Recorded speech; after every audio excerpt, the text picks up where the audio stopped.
বর্ষা এলেই ফিরে আসে ডেঙ্গুর আতঙ্ক।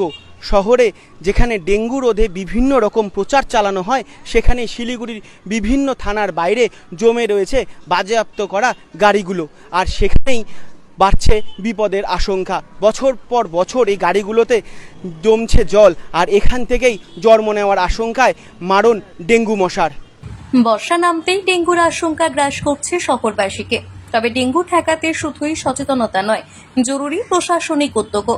অথচ শিলিগুড়ির একাধিক থানার সামনে পাহাড় সম বাজেয়াপ্ত গাড়ি এখন আতঙ্কের কারণ হয়ে দাঁড়িয়েছে। শুধু জায়গা দখল বা দৃশ্য দূষণ নয়, এই গাড়িগুলি হয়ে উঠছে মশার আতুরঘর। শিলিগুড়ির প্রায় প্রতিটি থানার ছবি এখন এক। থানার বাইরে রীতিমতো গাড়ির জঙ্গল। দুর্ঘটনা, মামলা কিংবা তদন্তের কারণে বাজেয়াপ্ত হওয়া গাড়ি এক জায়গায় ফেলে রাখা হয়েছে মাসের পর মাস। এর মধ্যেই কম বেশি বৃষ্টি শুরু হওয়ায় গাড়ির ফাঁকে জমে থাকছে বৃষ্টির জল। সেই জমা জলে জন্ম নিচ্ছে ডেঙ্গু বাহিত এডিস মশার লার্ভা। থানা এলাকার বাসিন্দাদের অভিযোগ, দিনের পর দিন গাড়িগুলি এখানেই পড়ে আছে, দেখভালের কোনো উদ্যোগ নেই। এখানে তো দিনে দুপুরে মশা কামড়াচ্ছে, রাতে তো মশা ঘরের ভেতর ঢুকে যাচ্ছে।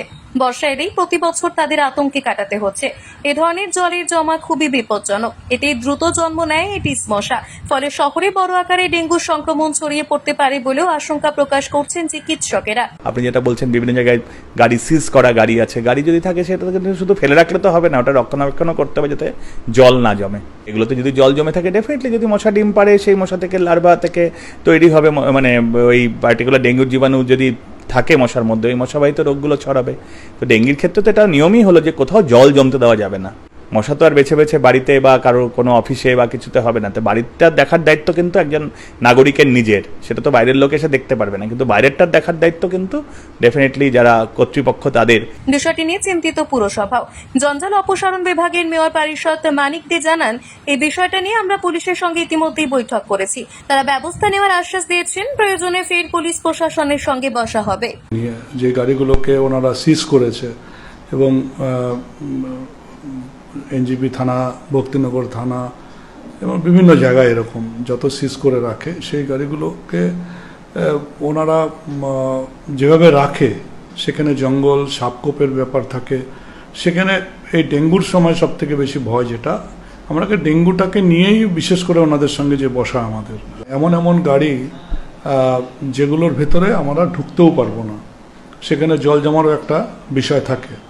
তো এটা নিয়ে আমরা পুলিশ প্রশাসনকে বলেছি যে তিরপল দিয়ে ওনারা বলেছিল যে যেহেতু এই গাড়িগুলো কেস থাকে কোর্টে, তো ওনারা এটাকে ইমিডিয়েট ডেস্ট্রয়েড করতে পারে না।